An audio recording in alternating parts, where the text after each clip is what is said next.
Hi, this is Jim Cranston from 7 Every Minute and 7everyminute.com, the podcast and website by, for, and about baby boomers. Thank you for joining us tonight. We're going back to our roots a little bit and talk a bit more about how to prepare for retirement and things like that. But this is kind of a funny episode. I've been writing it over a couple of days, and so once you start thinking about something, more thoughts pop in. And so, of course, I rewrote part of it just before the show, which is why I ended up being late. But it's kind of neat because it occurred to me as I was going through and writing everything that this is really a nice way to tie up all the topics we've been going over for the past couple of months. So we'll talk about that in a second. First, of course, the regular reminder. I'm not a medical professional, and I'll be talking about things that I personally find useful and helpful in my own life. If you find yourself feeling truly hopeless or depressed, please seek out professional medical help or just dial 911. And I've always mentioned every week, starting July 16th is the last number I heard. The 3-digit dialing code 988 should immediately connect you to a helpline for immediate assistance. So just something to keep in mind, good for yourself, good for a friend, and the regular public service announcement. So way back when, if you started following me about 3 years ago, can you imagine that? Wow, thanks to all the people who've been here. You may remember one of the first focus topics was preparing for retirement, specifically Medicare. And that's still a topic we're going to come back around. It's an important topic, and it's even more so these days. It's made just purposely obtuse and opaque, but nonetheless.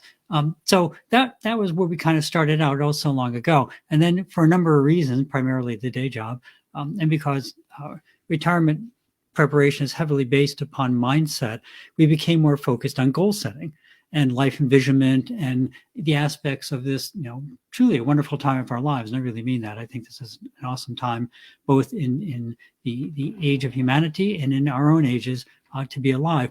So goal setting and envisioning things as to what a comfortable life means to you, that's really, it's still extremely important. It's kind of the foundation of a happy retirement, a foundation of a happy life, honestly. But certainly in our retirement years, where a lot of people will try and convince you that you are less important, that you're just more of a burden, that you no longer have anything to contribute, and all sorts of negative things that you read in all the various social media and quips and quirks. And we've talked about that before.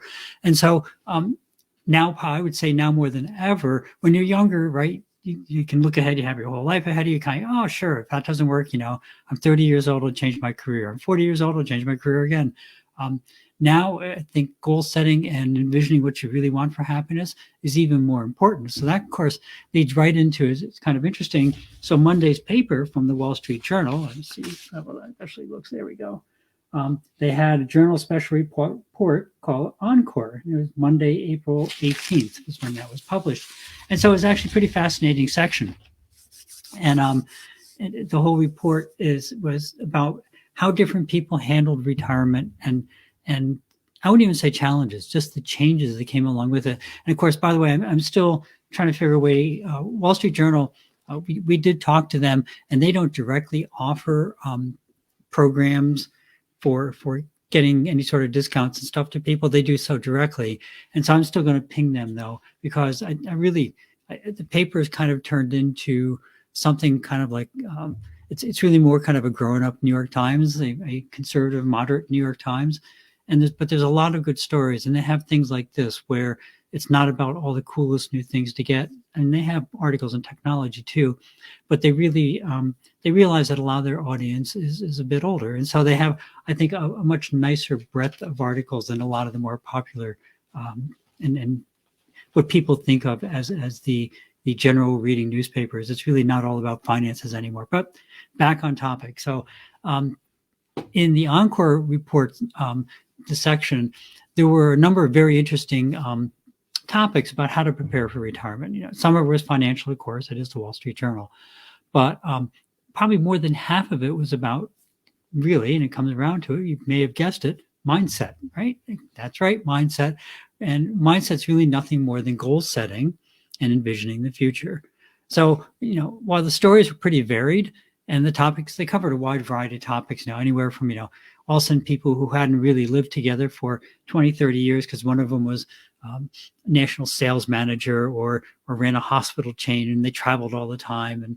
And so they spent a lot less time together. Well, now they're retired, and good golly, they're spending all their time together. And for a lot of people, that's a big change. It's not that they didn't want to see each other, but you get used to living in a certain way, a certain space, whatever.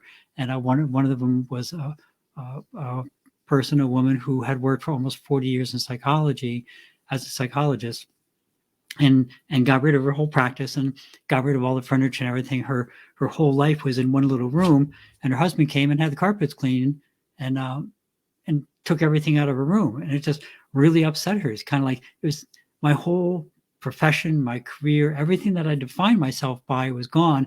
And so I had this one little enclave left that kind of defined me as a psychologist. And he went and took everything out and had the carpets cleaned. And it was a pretty interesting story. It's kind of interesting.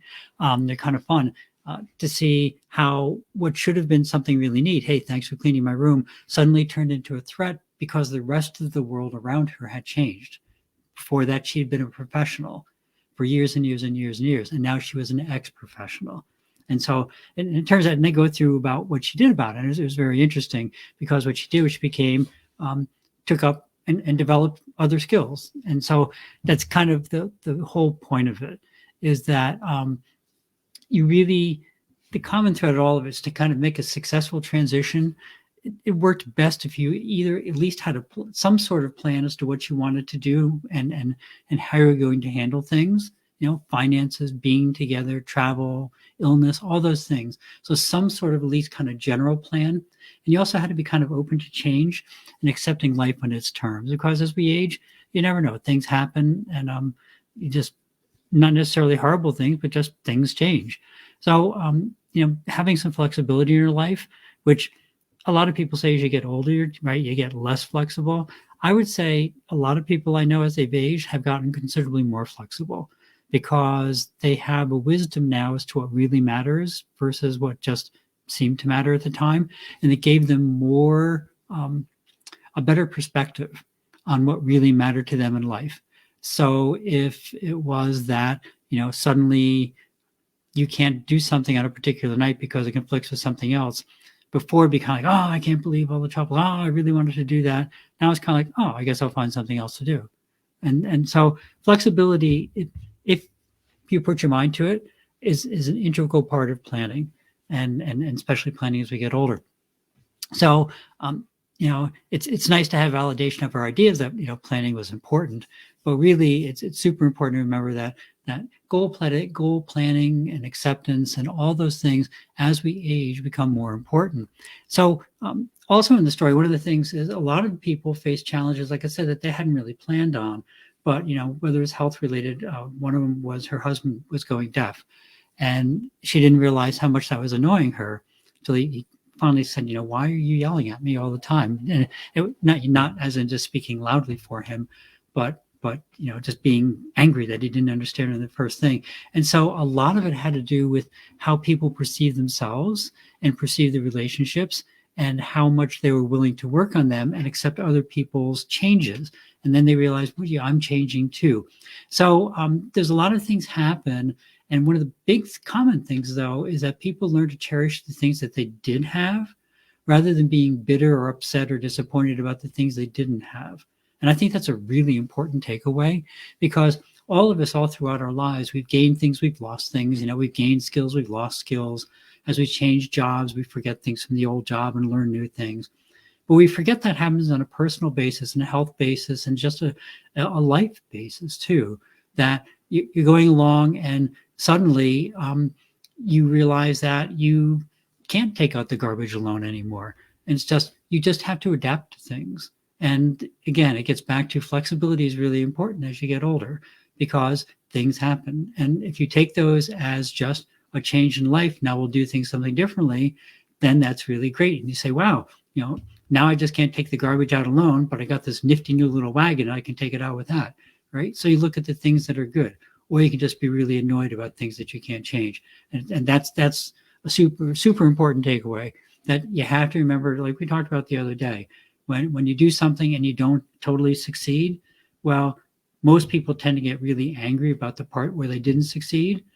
The people who really have a better attitude generally remember to celebrate the part where they did succeed. So maybe you're going to walk 2 miles today and you walked a mile. You can either be annoyed about the mile you didn't walk, or you can be pleased with the mile that you did walk. So a super important topic. But one of the things I really noticed that makes people feel isolated as they get older is, a lot of their friends moving away, or their friends, for whatever reason, end up with another group. Maybe they move into a retirement community, so they're not hanging out with their old friends quite as much anymore. And of course, some of us have already gone through this, and it happens more and more as we age, obviously, where many of our age peers pass away. And then, this is made even worse because a lot of people are, in our older ages just aren't very comfortable with technology. So even within our own generation and the adjoining generations, there's a big technology divide, even within our own age groups. Some people are very technologically comfortable. I work with technology every day. It doesn't bother me at all.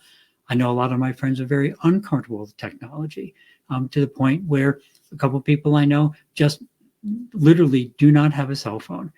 They don't understand it. They don't want to use it. They figure, same thing. If it's important, they'll leave a message on an answering machine at the house. And so there's this whole breadth. And so really, again, we talked about this before too. Like I said, this is kind of a wrap up of a lot of things. Like so many things in life, this is partly a personal choice. It's how you approach things and how you approach a situation. If you want to convince, I just talked about this last week, right? If you want to convince yourself to give up and say, "Oh, I couldn't possibly learn that because I'm old," well, then that's probably what the outcome will be. But if you plan to learn a new skill on a regular basis, including even the evil regular smartphone or something like that, well, then by golly, I bet you will, because now it's become something that you envision that you can do. So, we talked about this last week. Remember that you have 80% of your thoughts are often negative. So if you made those positive thoughts, like we talked about, right, just think how excited you'd be to try new things and have the opportunity to congratulate yourself at the end of the day for all the new skills that you learned, right? And so, I say, I won't go over all the points. If you want, listen again to last week's episode, because we really had, I think it was a reasonable summary of how to get rid of some of the negativity bias. It's just built into many of us, all of us, pretty much, and to replace with a positive bias in all your thoughts. And that affects how, once you start envisioning that you can do things, now your plans will change, because you'll envision that this is possible. And once that changes, then all of a sudden you realize your goals are going to change. And so it kind of builds on itself in a really positive and good way. So like I said, we've kind of come full circle from where we started a couple months ago. Number of months ago, we have a number of new techniques, right, to see good in ourselves and our life, to always build ourselves up instead of tearing ourselves down. And now we know how to set goals and envision a desired outcome. We've been through that on a number of times.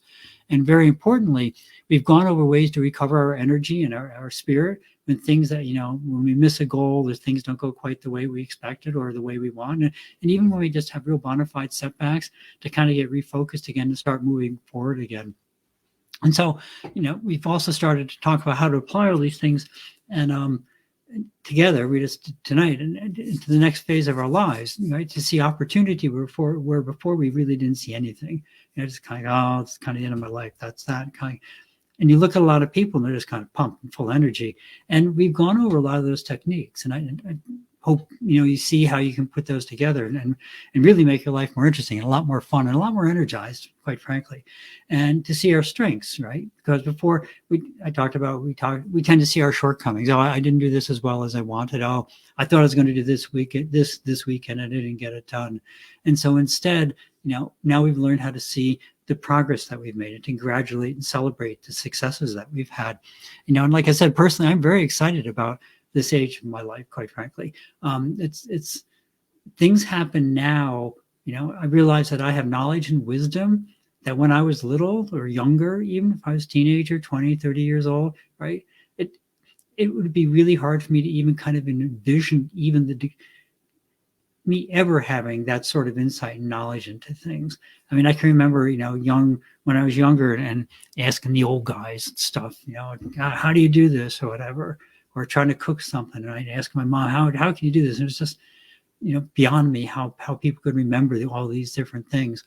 Well, now where I work, there's a number of younger people who I work with, and right, they're coming to me as the old guy, and they seek me out as a mentor, and they look for answers from me for all those tough questions they can't figure out, right? And it's a real hoot because it's always fun to be appreciated, obviously. But what's really fun to me is looking back in my own life and thinking when I used to do that, and then seeing now that people are doing that to me. And so I kind of take that, frankly, as a real responsibility, is that, here's my opportunity. When people are looking for knowledge, here's my opportunity to really get them excited about things and really show them, lots of good things. And so I don't always succeed, but I do try and limit negative comments, because life has good points and bad points. Try and limit the negative things and instead point out all the exciting things that are going on in life and all the exciting things in their career and all the exciting things and opportunities that are here, not just for me, but for everybody and for them particularly. A lot of them are younger, have families, so they have all, they're going to have college ahead of them and all those expenses and things like that, trade schools, whatever they're looking for the path that their kids are going to follow. And so they have to figure out, they have all these things that I'm past now, I can look back on and say, here's what I did. Here are the good things. Here are the bad things. Some things to consider as you make these decisions. And they're pretty much, by and large, always appreciative, not of me telling them what to do, but of giving them options and explaining what happened and what I thought of the outcome and what other outcomes might have been.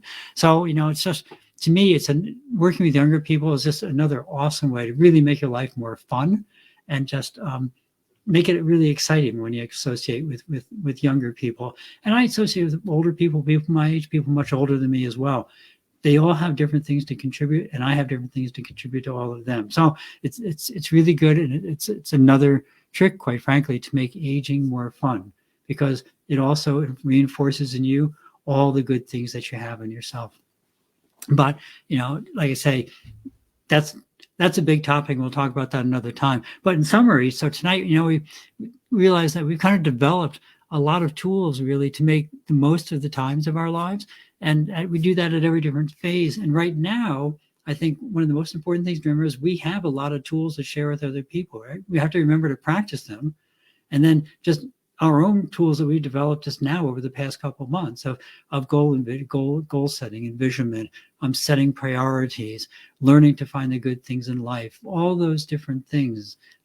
We have to remember to practice those as well and to use them every day. And I hope that you'll find that this current age that we're in is really a real blessing. It's not a whole bunch of negative things. And, a lot of people try and get you to convince you that. I just don't find that true at all. I think it says nothing but opportunity and good time. So now, good luck on your journey to start, rewriting your own future, quite frankly. Choose to succeed and to see all the good, and of course, to never give up, as we talked about last week. So the regular reminders, if you want to support Ukraine, that is, well, actually, we'll do the other one first. If you want to support Ukraine or whatever cause you have, and if the cause may be something like you feel that you were subject to ageism in one way or another, either intentionally or accidentally, whatever is an important topic to you, I would encourage you, write your people in Congress, write your representative. That, like I said, forwards directly on to the congressional office. I have nothing to do with it. I don't get your address or anything else, but it's just a link. It forwards on there. And there, if you put in your whole address, you'll get direct links to how you can contact your two senators, and also with your full address, who your representative actually is. And so there's advantages to both. Representatives tend to work at a little lower level, so smaller topics are often more pressing to them. And then the senators, of course, tend to work at a very high national level.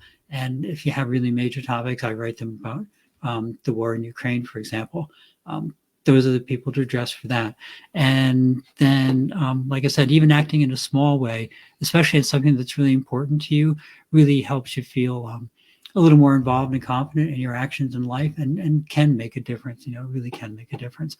And then the other link, of course, is ukr7.com. That's UKR like Ukraine, 7 like in 7everyminute.com.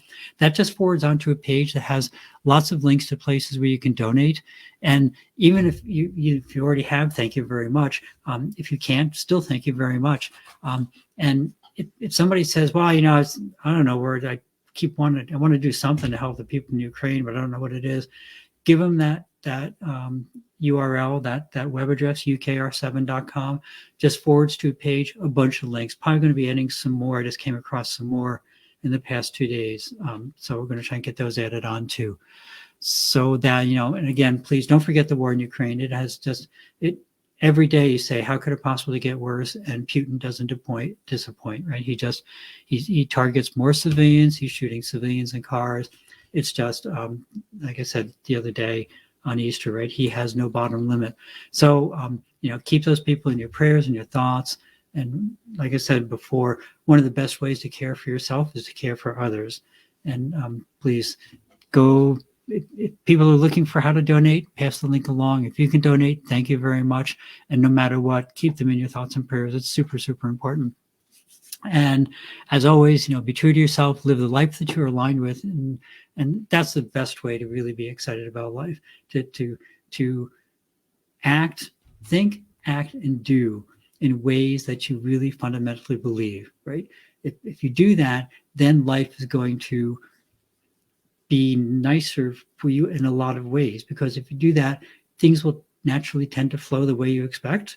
And if you expect people to be nice to you and you're nice to them, they're going to be more likely to be nice to you back. And then you'll say, wow, life is actually nicer than I hear some people talk about. And I see that by example and around me every day. People who expect life to be, and you see them all the time in the stores and everything else, right?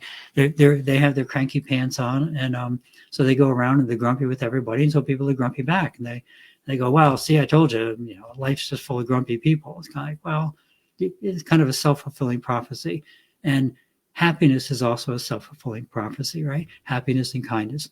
If you tend to be happy and try and bring joy to other people, you'll find that joy tends to come back to you. And that's not necessarily the only reason to do it, not because you want joy to come back to you, but you can create the environment around you, and that will tend to spread. And it's a wonderful phenomena. So that's it for the week. Thank you very much for stopping by. If you found something interesting or useful, please pass it along. If not, please drop me a line. Let me know topics you'd like to hear about. Have a great week. Thanks for visiting. Remember to live the life that you dreamed of, because that's the path to true contentment. Love and encouragement to everybody, and see you next week on 7 Every Minute and 7everyminute.com. Thank you.